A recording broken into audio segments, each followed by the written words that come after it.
Did that sound weird to y'all? Good morning, good afternoon, or good evening. This is Pamela, and you are watching Pam Entertainment TV, where we review movies, television series, and incidents in pop culture. And once again, welcome to another show of Stunts, Shows, and Shenanigans, where we review the week's news and reviews, and we figure out whether something was a stunt, a show, or strictly full of shenanigans. Also, make sure as you come in, you hit that like button. All right. And if you're so inclined, subscribe. And once you subscribe, you'll be open to a plethora of movies and television series that I have reviewed. Also, my pop culture chats. And also, my weekly show of stunts, shows, and shenanigans. I believe this is volume 7. This is the 7th one we've done. So we're moving along, we're trudging along. All right. This week, now I will tell you this particular subject.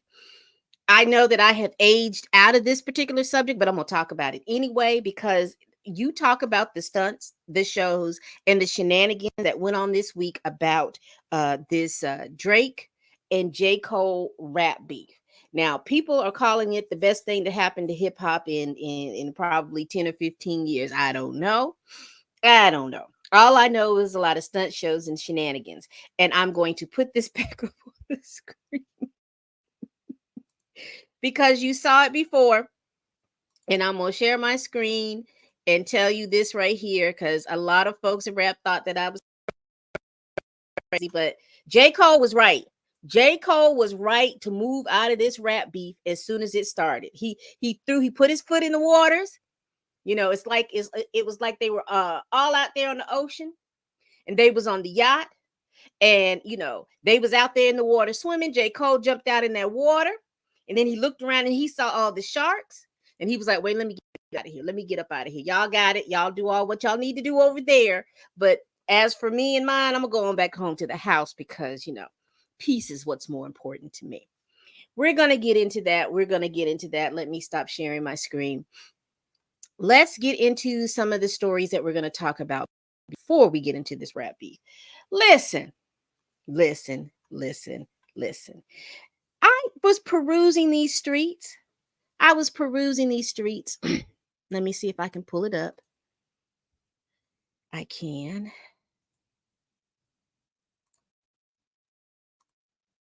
I wish they allow for you to share your screen like so many and just have them all queued up, but how it goes. All right, so I was perusing the streets and TMZ had this story on Jonathan Majors and Megan Good out PDA and the Sun and everything like that. I saw all of that. All I'm going to say, they look good to me. Titties on titties. They look good to me. I don't know what all that's about. But they look good out there on the beach in Malibu. Just sharing some of the pics that they had on TMZ. He looks like he's getting in shape. He looks like he's lost some more weight. Megan looks like she has, because she had one time gotten really, really thin. She looks like she has gained some weight. So we'll see what's going on. They're out there on the beach, beaching it up, lifing it up, having a good time. I am assuming because TMZ seems to have a lot of access to them that they are okay with TMZ having that access to them and putting out photos, positive photos and things like that of them. So I'm assuming that they're okay with that. And who can be mad because there's more good pics and I'm smiling and all this other stuff. We see all of this. So ain't nobody mad at it. I don't think that there's anybody that any of these celebrities and things like that they don't do something like this. So nobody's mad. Nobody's mad at it. All right. Then, as I was perusing Instagram, I saw shout out to the official Jonathan Majors thing. I saw a little blurb from the Hollywood Reporter on there, and I saw something about the BET Awards, and I was like, "Oh, okay, he's about to go to the BET Awards." Now, I'm going to put this article up just to juxtapose the differences and how some publications, in my opinion, just be reaching, just be reaching. Maybe you don't have enough for a story, so then you try to put 2 and 2 together. You try to put 2 plus 2 together to make 7. I don't know exactly what's going on. I'm going to share my screen one more time, and we're going to go through this article.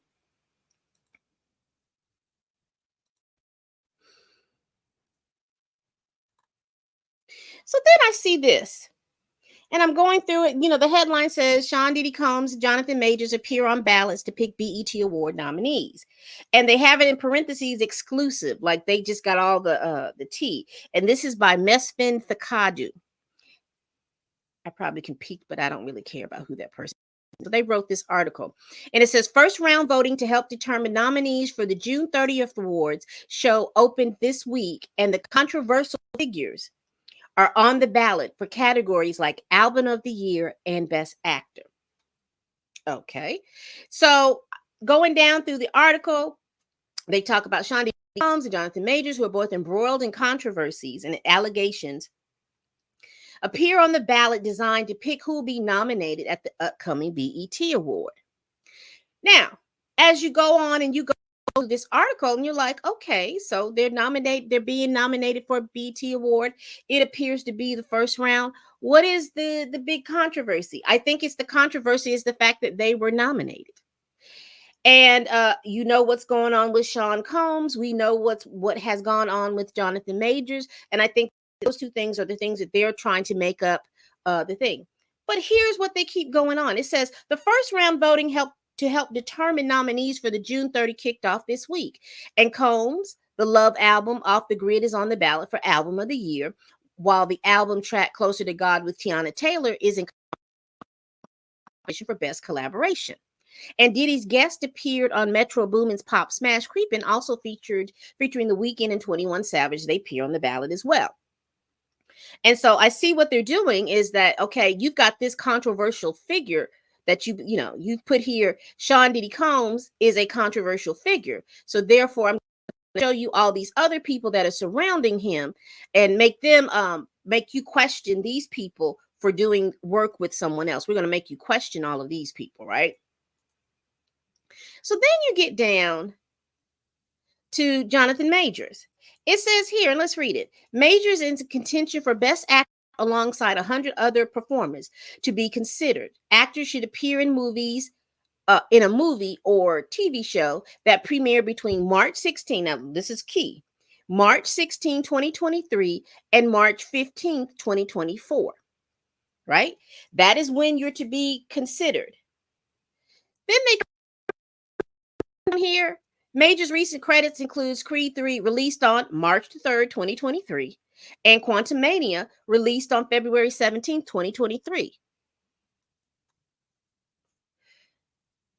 So what's the confusion and the controversy? Because if we're going by the dates that you have put forth, he's not even going to make it past this first round because his movie doesn't qualify within the time range. And which made me look back, because if you remember the 2023 BET Awards, Michael B. Jordan was nominated for Best Actor. He was also nominated for something else. The movie was nominated for something else.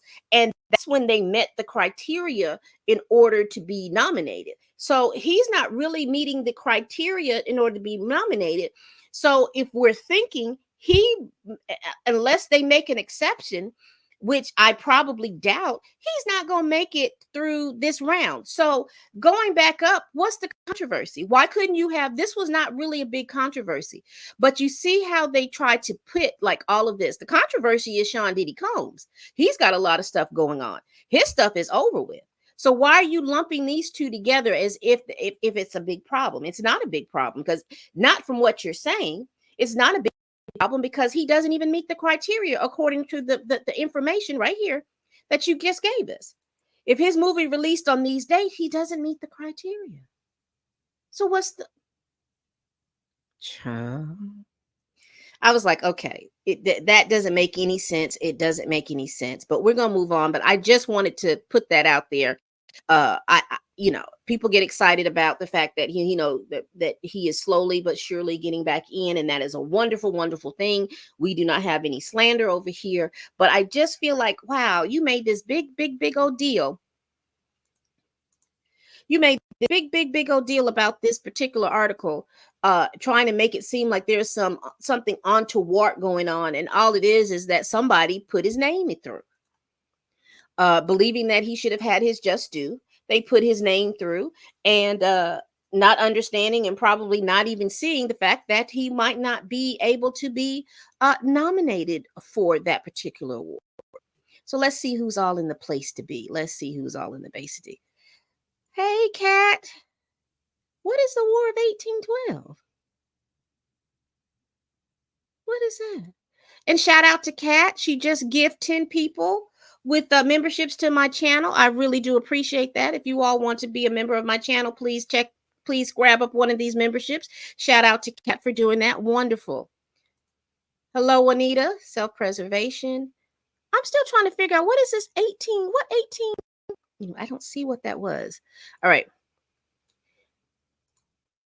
What's wrong with some people? Oh, that relationship is fake. What Megan and Jonathan have to do rip off their clothes and do it in the middle of Times Square. It's almost like that's what people would want them to do instead of just allowing them to be. You know, I've said this before, and I think I said this on Twitter. It doesn't matter if you believe that this relationship is real or fake. I think the one thing that got out of this going into this relationship that he sees is very important. Who you what dock your ship on, which post you hook your horse to. It's very important to the relationships, and it's a difference between when you're in a toxic relationship and then when you come into a non-toxic relationship. Non-toxic relationships disband just like toxic relationships, but you see and understand the importance of being with somebody that you gel with, you have things in common with, not with just because I think that, we look good together, or people want us to be together, or any of those things like that. I think it's important. But, also too, I have seen just by being on social media that there are people who are naysayers just to be naysayers.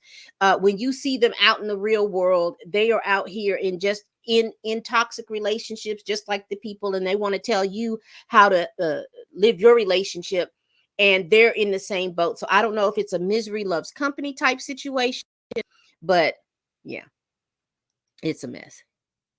He doesn't need another. No. Like superheroes on the beach. They look like they were having fun. I will tell you, they look like they're having fun.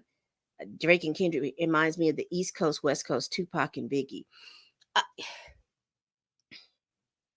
Yes, the only difference is I think that the fans are more just Twitter fingers versus because back in the day there was no social media, so people did not have an outlet for their disdain, and so you saw a lot of people fighting and really taking that disdain to heart, fighting in the streets. You couldn't go to this place, you couldn't go to this place, because if people found out that you were from the East Coast and you were on the West Coast, people had problems. If people from the West Coast found out that you were in the East Coast, you had problems, where there was a lot of physicality.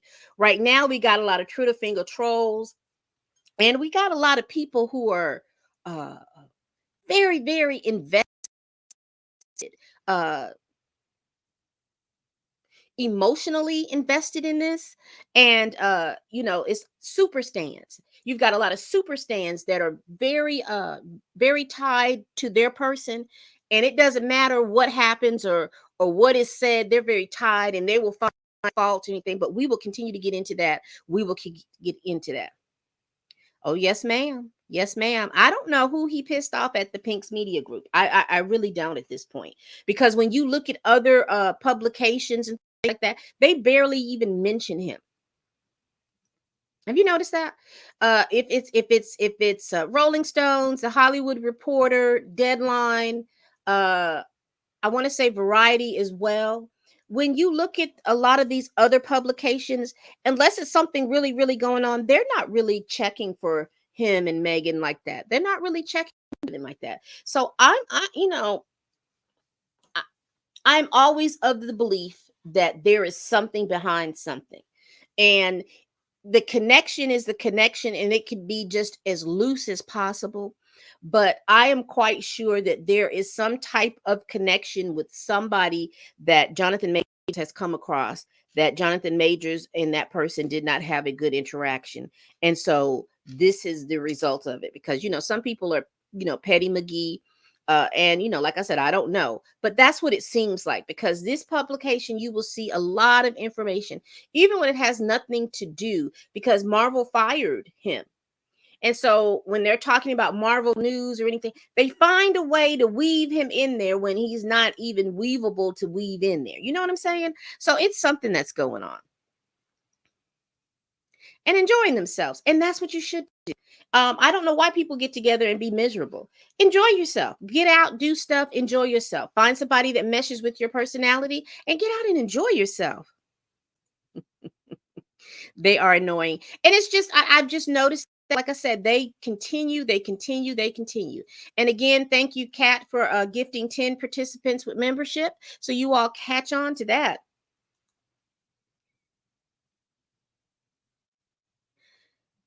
Interesting. Juanita Dark says they feel like they lost the JM Media smear war, so they're going to keep on until they hit a immovable object. Interesting. Interesting. And I would back that up, because even when all of this started, they were winning. But it wasn't, the tide turned when the evidence was released. And when people started to see the evidence, people like, there's a meme where you see the guy go, no, wait a minute.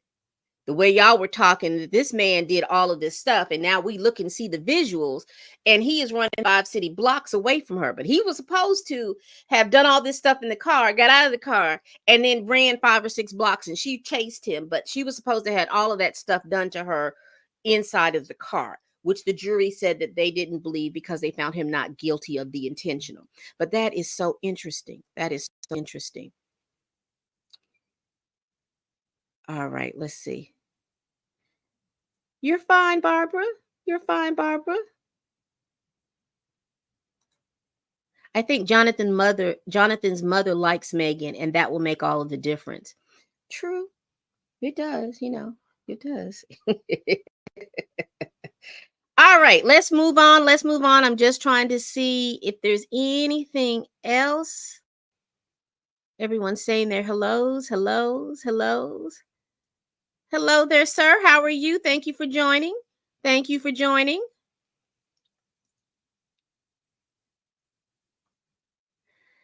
What are we going to do? What are we going to do? And how are we to say that they're not? And when people talk about, and one of the things I learned from one of my mutuals, when they talk about, do you realize that a lot of your faves, as far as Hollywood, and a lot of people meet via PR relationships, and basically what that means is your team,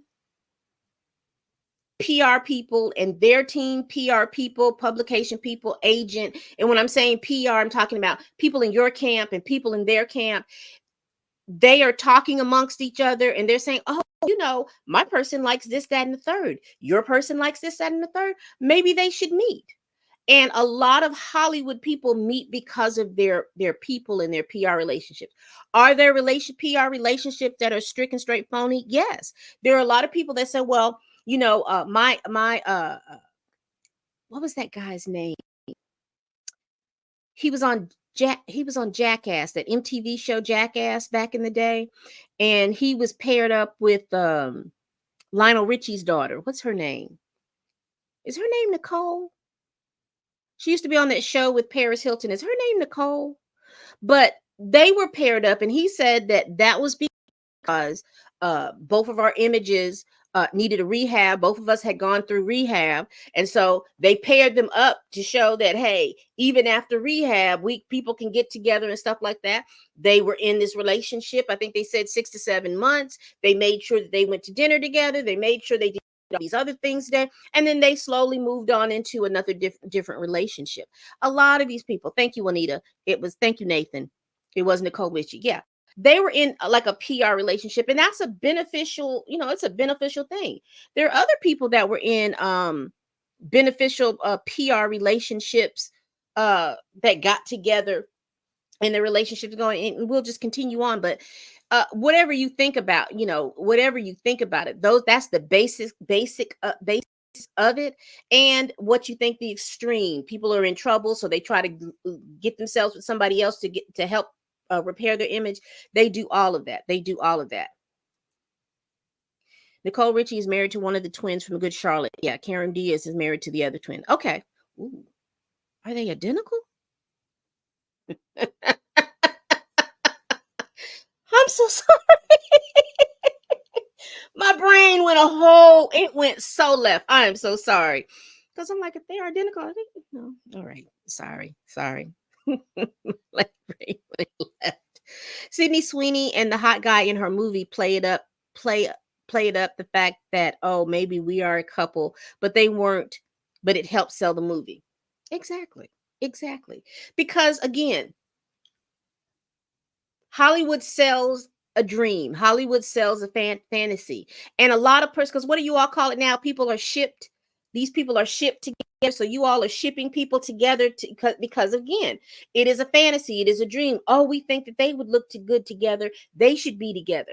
Oh, we should look the good together and they should be together until they get together. Because then when that fantasy becomes a reality, then the trolls come marching in. All right. Let's continue. Let's continue.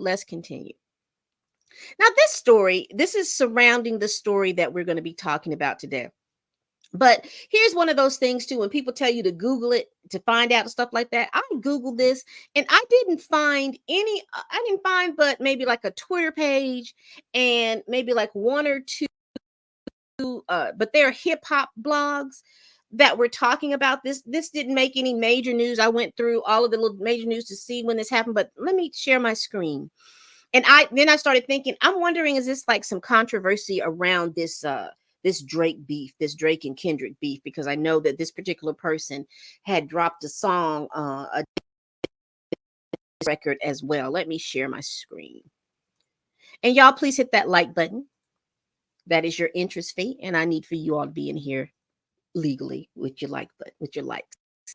All right. So this story came out, and I think this is HNHH. It's a hip hop blog, I guess, hip hop news. I don't know exactly what the HNHH stands for, but this was published it says Rick Ross jokingly blames Drake after his jet crash lands in Dallas. And so I was like, crash land, that should have been big news. And why are you joking about crashing? But we'll go through this article. They had a close call during a recent flight. It's all fun and feuds until someone gets hurt. Rick Ross spent the last month clowning his former collaborator Drake on social media. He went after the Toronto rapper's plastic surgery, his attempt to emulate African American culture, and his private jet. He claims that Drake had been given an old jet when he signed to the Young Money and warned him to be careful the next time he took it for a spin. The rapper's words eventually came back to bite him. Less than a month after he was clowning Drake's jet, Ross's private jet was forced to make a crash landing in Dallas, Texas. The exact cause of the crash has not been revealed. Photos from the landing were obtained by the X, formerly Twitter account, Keep Six Solid. These photos show the jet with Ross' name emblazoned on the side on a large patch of grass. The caption that came with the photos mocked Ross's past as a correction officer, but it confirmed he walked away from the landing unscathed. The retired Miami government employee and current cosplayer walked away unharmed because the wing stopped the plane. It read. That doesn't make any sense. The news quickly spread on social media, with DJ Academics posting and sending his best wishes to the rapper. So this is what I was talking about on Twitter, like these pictures and things like that of the thing. But what it looks like to me, now the wing here, let me see if they'll let me pull it up.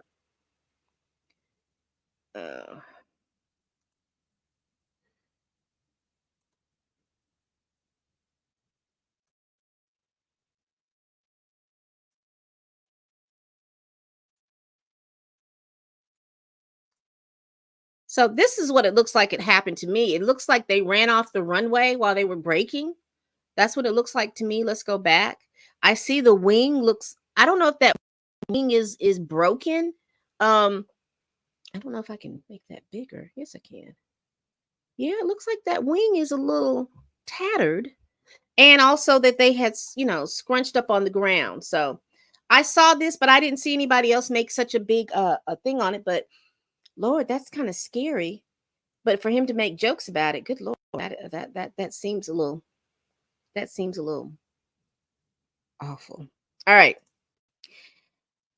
What are y'all thinking about Rick Ross and his plane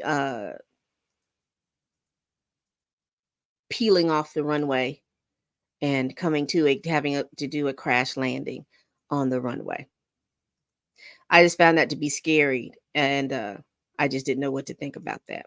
All right. Let's move on. Let's move on. All right. So I'm using two articles to help me explain this. I was looking through the comments to see who was here.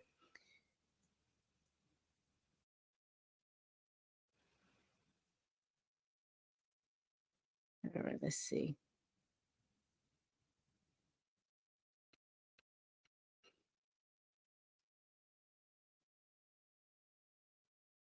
Let me see. All right. So I will profess again. This rap beef is behind my time. But I did find it interesting that they were keeping it going and keeping it going. And I saw some things this week that just seemed like stunt shows and shenanigans, and we're gonna go over it. Let me share my screen again. This is So this is from Forbes. Connor Murray, Forbes staff. There's a lot of different things, and I don't know if I will go on it or not, but I've noticed some different things in regards to this rap beef. If you're talking about culturally, I've noticed some different things in in in, in essence of what's being said. I think people are more geared to wanting to hear the mess than paying attention to what is actually being said within the mess. But we're getting ready to get into it. We're really going to get into this. All right.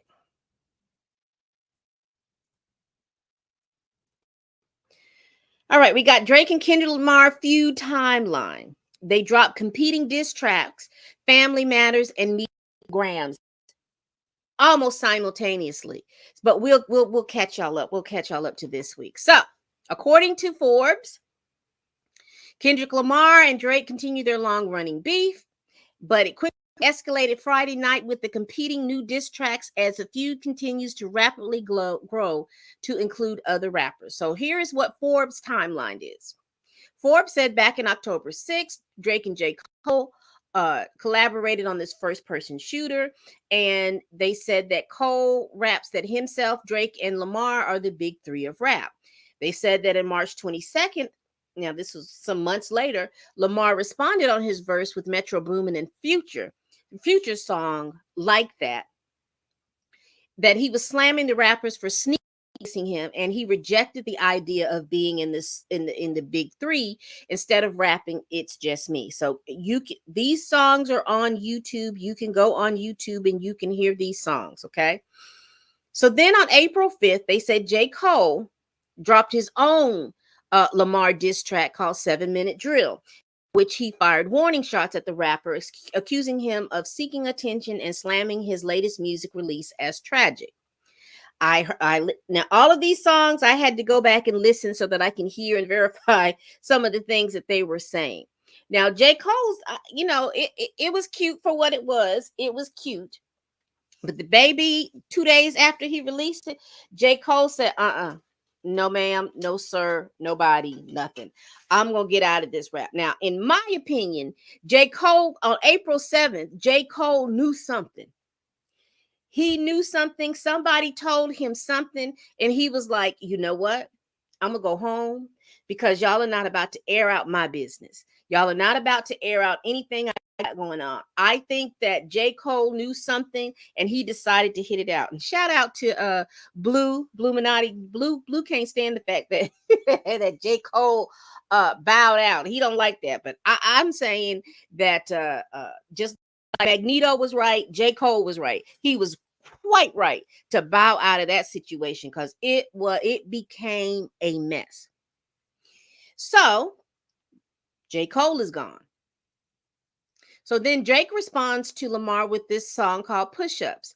It leaked online, and this was this he talked about let me think, because there was another song that he used AI. I think that's coming up. I don't think this is that song. Push Ups with lyrics slamming Lamar's shorter stature. So he talked about the man being short. He talked about the man collaborating with Taylor Swift and Maroon 5. And we'll have to stop there because Drake has done some pop culture collabs himself. So that was like the pot calling the kettle black. But we'll continue. And he was dissing other artists, including Rick Ross and The Weeknd. Now, I don't know what the Rick Ross and The Weeknd did to him, but he pulled them into that situation. So then April 15th, Ross came out with Champagne Moments. And this is when you started to hear. Now, I heard this before last year, I think it was, particularly this ab surgery. I heard it, but I didn't pay any attention to it because I was like, oh, okay, maybe he just had liposuction or something, which they say he did. And they also said he had surgery because when they were saying that, let me go back.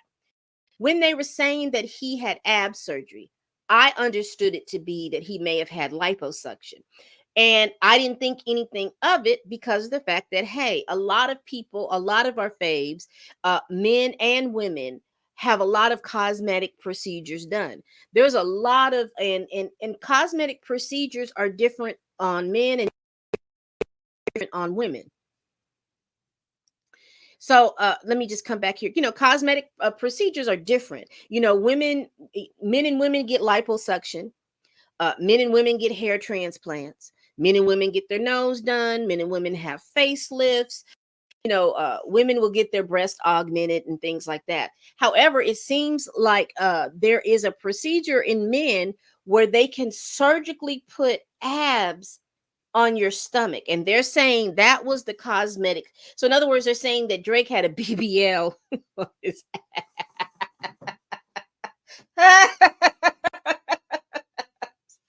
They said he had a BBL on his abs. I don't know. I wasn't there, but that is the contingent why they were talking about the plastic surgery and all of this good stuff. Let's get back. So Rick Ross is talking about this, well, also accusing him of using ghostwriters. Now, this right here, let me see if I can do it. Accusing him to use ghostwriters. Now, this is why I said that I was, I think there was a moment in time, I think probably around when Lil Wayne came out and all the things. I think that that's where I had peaked a little bit as far as with rappers and stuff like that. There are some that come out that I do like, but I think as far as like really, really following rap music and all of this other stuff, I think I kind of peaked out around that time. But during my time of listening with rap music, even though it was in existence, a lot of rappers who were lyricists made a big point about you writing your own rhymes. And because when you wrote your own rhymes, they were from your lived experience. So if you were someone that was out in the streets and you were a drug dealer, then your pen would reflect your lived experience. So if you started talking about stuff like that, then you would know because that would be your lived experience versus someone coming in and saying, oh, I used to do this. I used to sell all of these drugs, but you were in the suburbs, eating bonbons and double dutching. So that was very important for you to be authentic to your pen. Now, does that mean that if you didn't have that type of lifestyle that you can rap? Absolutely not. I mean, you had MC Hammer, who was a dancer, and all of his raps and rhymes penned about rapping and him, being able to take care of himself and all this other stuff. But they say MC Hammer was the biggest gangster, but he was more of, he danced. His moves and stuff like that was about dance versus someone who was like Luke, who engulfed himself in the world of very sexually explicit stuff like that. But he wasn't no guy that came out talking about he was going to split somebody's head. He was always talking about pop that coochie doo-doo brown. Okay. So they were talking about that you had to, write your life experiences. And this is a big contention, I think, not so much for a lot of younger people, because there are a lot of artists now that'll tell you really quick that they don't write their own music. Cardi B is one of them. There are a couple of guys, Tekashi 6ix9ine, who used to be out here, he didn't write all his own raps and things like that. So there are people who do it and they're unabashed about it, and then there are some people that do it but they try to be low key and hide that that's what's happening and stuff like that. But anyway, let's get to April 19th. April 19th, Drake released another diss track called Tailor Made Freestyle. This is where he was using AI generated voices of Snoop Dogg and the late Tupac to diss Kendrick Lamar. And I heard the song. It was decent for what it was, but it was spooky at the same time because it's like, number one, you couldn't get Snoop lived right down there in LA. I know you have a house down here in LA, Drake. You couldn't pick up a phone and call and ask the man if he wanted to be on the diss track. You just put his voice on there. You did that and didn't even tell the man. The man had to find out on Twitter. Or did Snoop do it? I don't know. But I know that with Tupac Shakur on there, that man has been dead since the 90s. And that was just very, very eerie for him to put that out there like that. And it was just basically to egg Kendrick on, like, hey, you need to come out. I'm out here dissing you and everything like that, to egg him on. I understand that the estate of Tupac had him take it down because, that was, and that's that thing that I was scary about AI. When you remember when the actors were on strike last year, that was one of the things that people are creating their voices and recreating their images, and everyone's going to make money off of that, and they're not going to be able to make money off of their images and who they are. And that is very, very scary.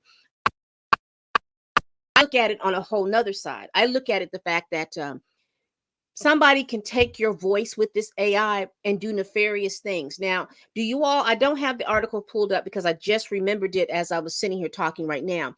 But there was a football coach who created this AI vocal voice message or note, as if he had recorded the principal, this white principal, saying all of these racially disparaging things because he wanted to get this man fired. And you see how crazy how we could end up using AI, and people will be in trouble for something that they honestly didn't do, but because the voice and the image looks like them, people are going to run with it. The only saving grace about AI right now is AI cannot get their hands right. You can have somebody holding their hand up and they have 12 fingers. So, anyway.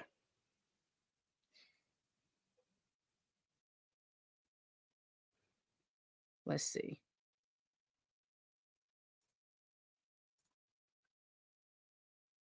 What's called sampling? Because sampling is using music that other artists' music, looping little pieces of music in a thing. I'm talking about writing. I'm talking about actually doing the lyrics over the sample. So the sample is the music. So you can sample the Brady Bunch theme song, and then you write lyrics on top of that Brady Bunch theme song. So yeah, sampling is older. They've been sampling since rap music started with sampling, because a lot of that music is coming from the clubs and stuff like that. At least they didn't use.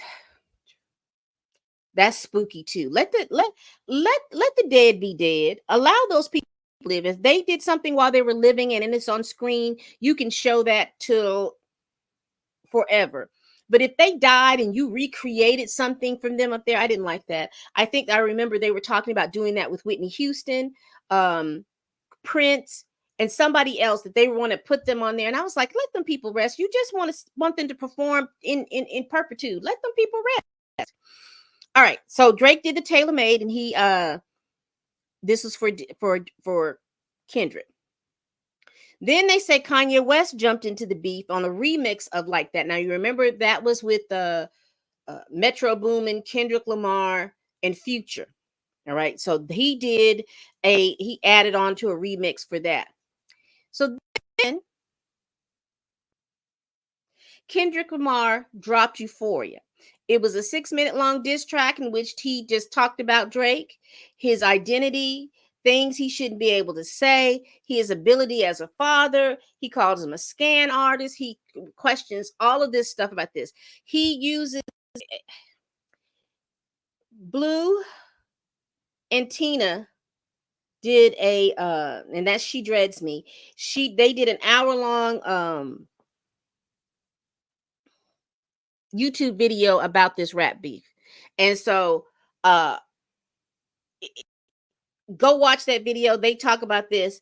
He talks about a whole bunch of stuff. You had to actually listen to this song. I listened to it about 4 or 5 times because every time I listened to it, I was like, oh, he meant this. Oh, but he meant this. He pulled so much different things over that. Again, it's on YouTube. Y'all can go listen to it. But here's what was funny. Here's what was funny. So everybody was waiting for Drake. Drake was supposed to put this song out. Everybody was waiting for Drake. I thought Drake had one in the chamber. I thought Drake was going to come out and put his song out. He doesn't. And in this Euphoria song, one of the things he mentioned about Drake is that he knows his tell. You know, like a gambler who, because that was part of the thing too. He talked about Drake being a gambler, Drake not being a good parent, Drake not being authentic to the culture. Drake every 2 to 3 business days is somebody else. Because first he was he was the dancing Drake, Hot Like Bling Drake. Then all of a sudden he was a Houston rapper Drake, drill beat Drake. He was doing those, and then he became Caribbean Drake, using his one of the accents from one of the countries down in the Caribbean.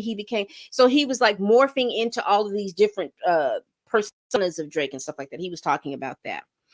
And one of the things he talked about, and this is what they're talking about on May 1st, is that he's predictable. Because if you look at Drake and when you look at all of these beefs, because you remember he was beefing with Meek Mill, and then he turned around and he was trying to beef with Kanye. Then Pusha T came in and he kind of slowly went away. He left that alone.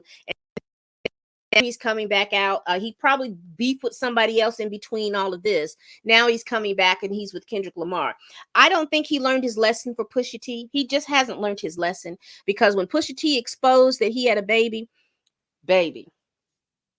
and that's when we forayed into the messiness of the real big messiness of rap music. Because I know that I know when you look back at Tupac's Hit 'Em Up, he was talking about all the things that he did and all the stuff and he felt like happened to him. But on this, there was tea being spilled to the masses about what was going on. Drake seemingly responded to Lamar's diss by posting a clip from the 99 film, 10 Things I Hate About You, because in that song, Euphoria, Kendrick Lamar listed all the things that he hated about him, which if you go back, those are the things that DMX said that he hated about him, going back and forth. There was a whole lot of layers to it. Again, for our hip hop heads, I'm just going over and reporting all the stunts in the shows and the shenanigans of it all.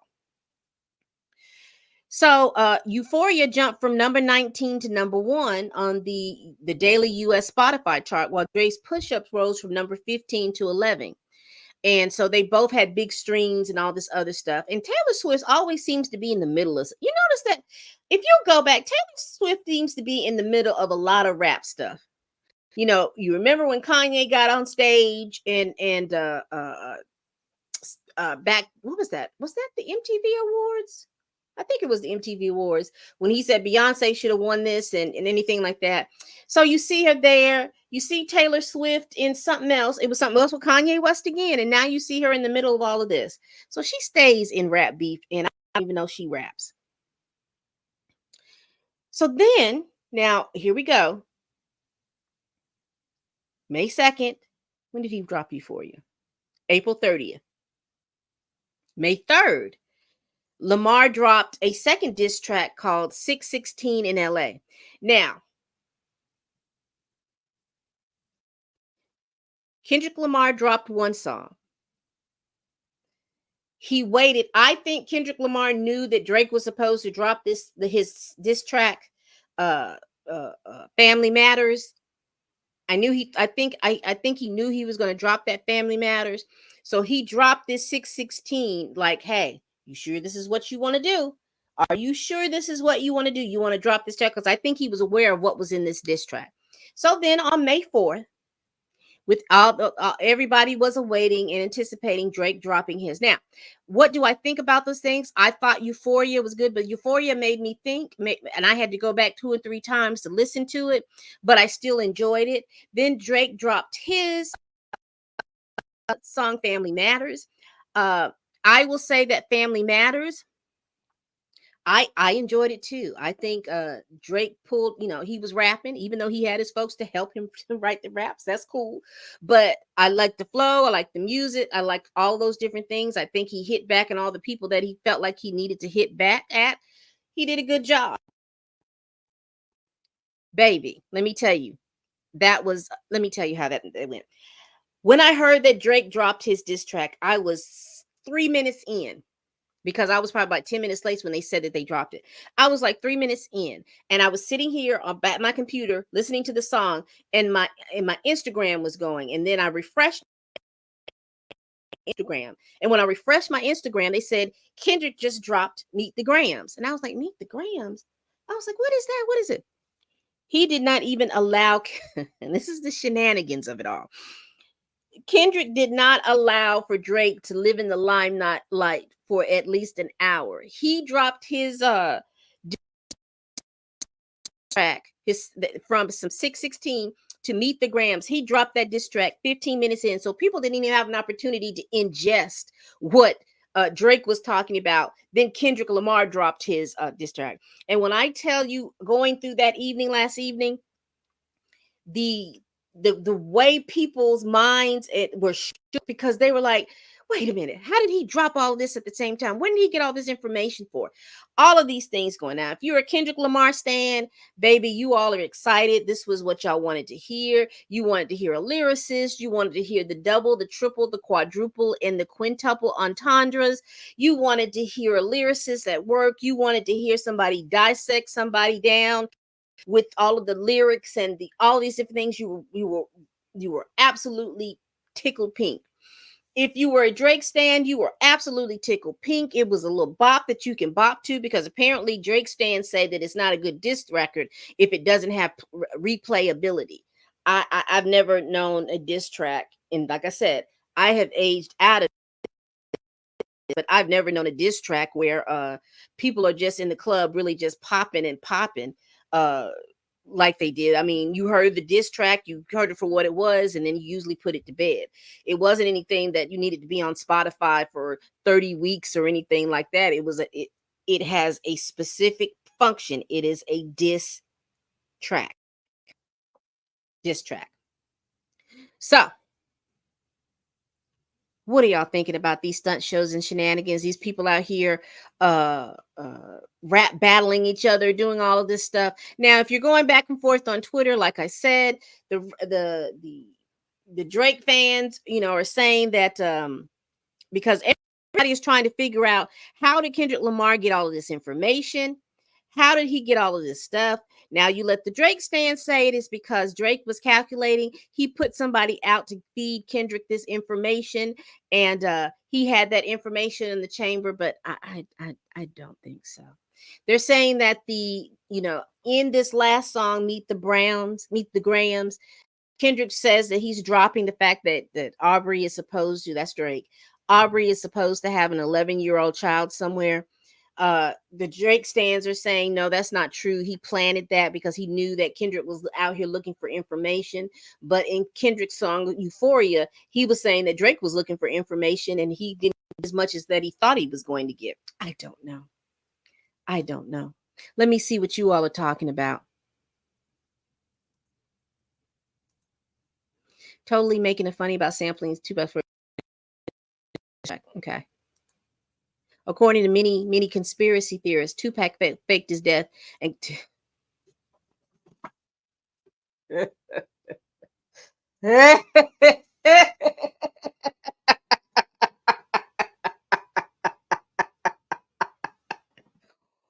whoo, baby, let me tell you.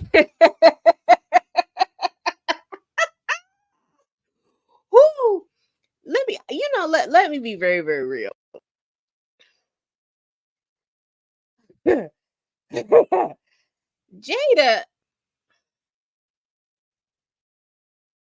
you have to look at Jada for who she is and what she's worth.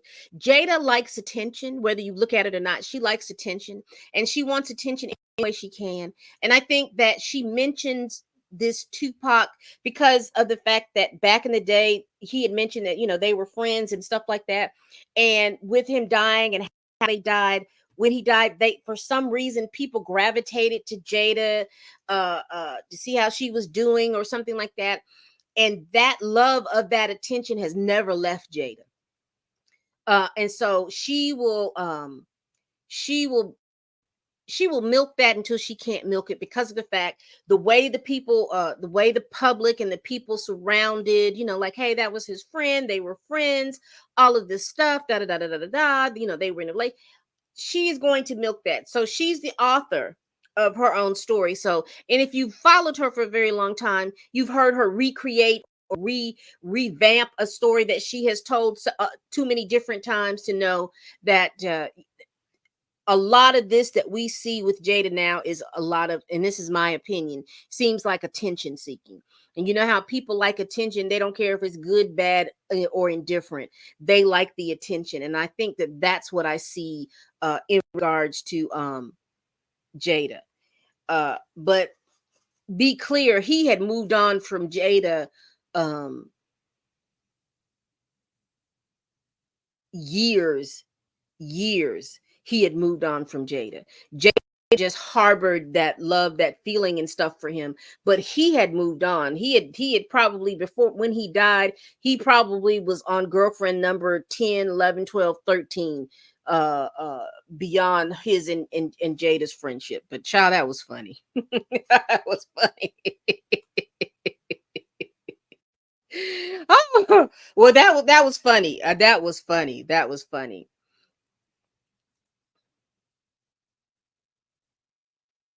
Yeah, and Cat, I love the name change. Cat, not Williams. I love the name change. Let's see. Kendrick Elise, Not Like Us. What? Oh, I got to get off of here. I got to go hear this. He released Not Like Us. Nathan, do you think Kendrick had this? He was just in the studio and he did this long diss track, and then he just kind of cut it up and sampled it and everything like that? Because I am so interested, because I know I know he is he's a lyricist, but I'm just trying to figure out, do you think he's like in the studio, he goes in and he's just like, bam, a diss track, bam, a diss track. Oh gosh. Thanks for the information. I'm gonna go listen to this, Nathan. Let me see what else y'all are talking about. Kat, I just realized you changed. Yes, I love the name change. I love the name change. And it can, because people were so on this last track, Meet the Grams, people were so invested on the fact that he was talking about that he didn't have a daughter, but no one was talking about the allegations of with the young girls and the drug use, and no one was interested in that. I wanted to show this picture. Let me see if I can get this.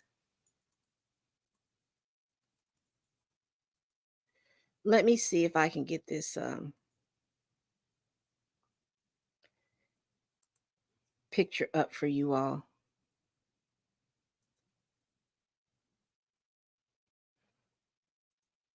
Real quick. Let me see if I can present and share this.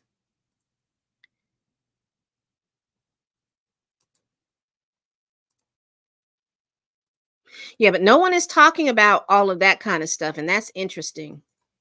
Oh, all right. So this was my little slideshow that I was going to do for just, I always forget to do stuff. I promise I do. Can y'all see that? Oh, here we go. But this was the cover art for Meet the Grams, and they were talking about this. Now, all of these things that we see on here, they are legal. There are prescription bottles and things like that for so it's a legal thing. But one of the things we're talking, when Rick Ross, when he did the little disc about Ozempic, I mean, excuse me, Drake did the little disc to Rick Ross about being an Ozempic, and you see down here in the corner that he's on Ozempic as well. I thought that was a diss. There's some sleeping pills, and I don't know what the other ones will keep going, but this was the cover art that I think I saw for Family Matters.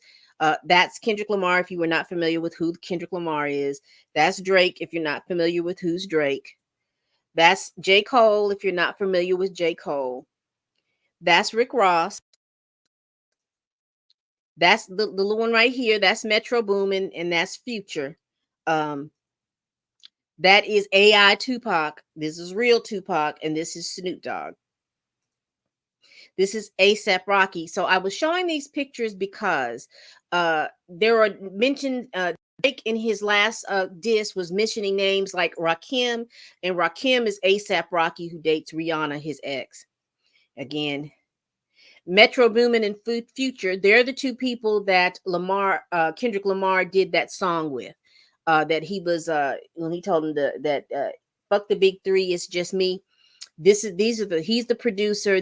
He is the rapper. Now, interestingly enough, Drake and Future used to rap together. Matter of fact, all these people used to rap with Drake, and he just seemed to be throwing rocks and burning bridges and all kinds of stuff. But again, I'm going to go and listen to the new track, but that's going to be interesting because I remember, was it during the Hotline Bling era?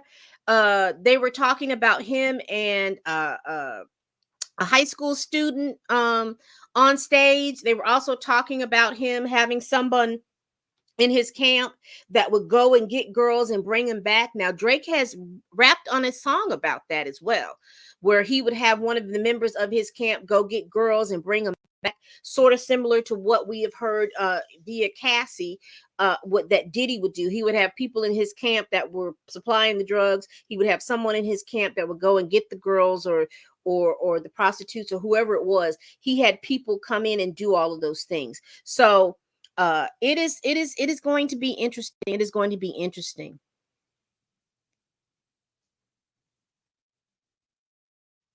Let me see where we're at.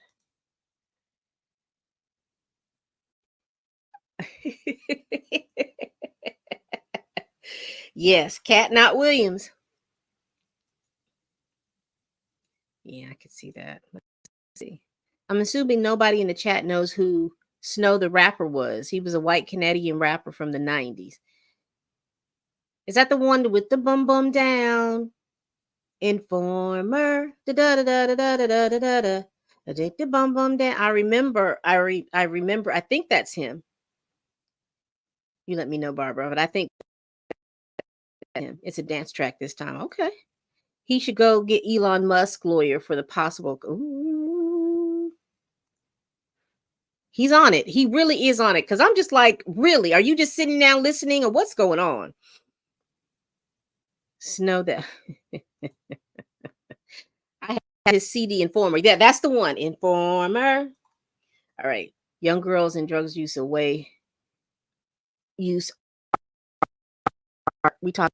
No, we're talking about Drake. Yeah.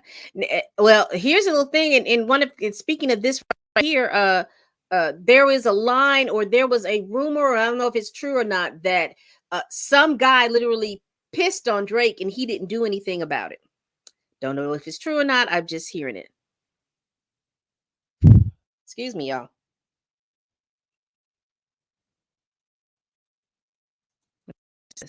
Metro posted in the suit 3 hours ago. Okay. Who is Snow the product? Allegedly, allegedly, allegedly, allegedly, allegedly.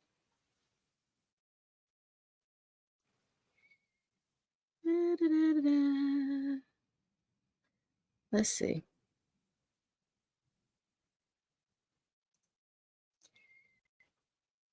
All right, where are we? The reggae. He sang reggae, but according to Barbara, he was from Canada. I don't know why I thought he was from the Caribbean somewhere, but I guess that's like Tom Hanks' son who talks in a I don't know what country, a Caribbean accent.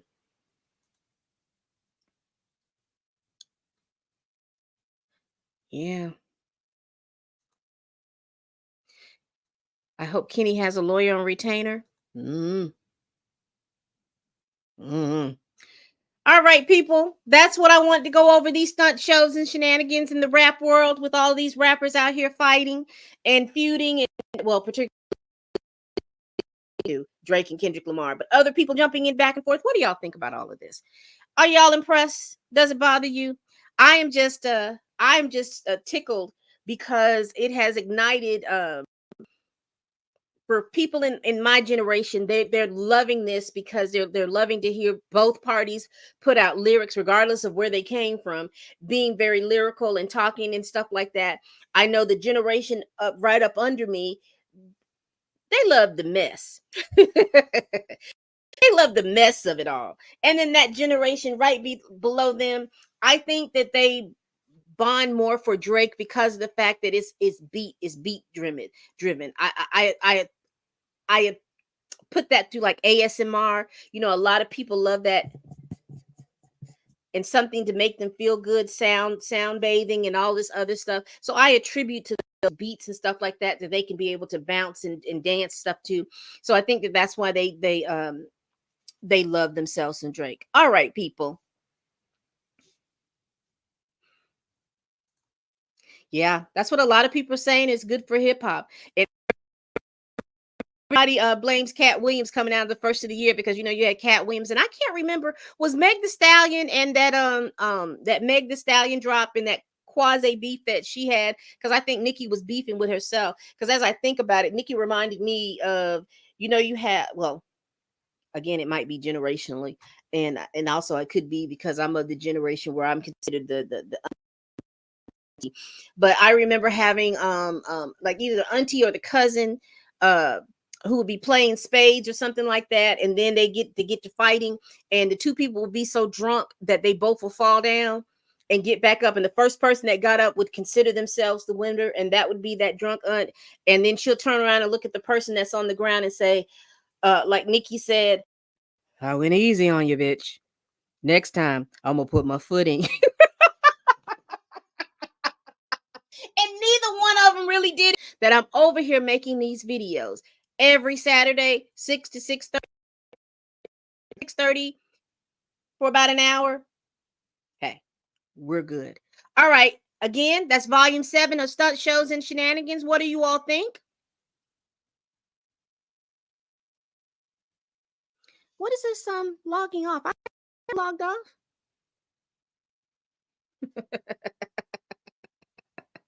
Bye, y'all. Again, please tell a friend, tell a kin, tell that coworker, tell that heifer that you can't stand that I'm over here making these videos. And as always, people, bye bye.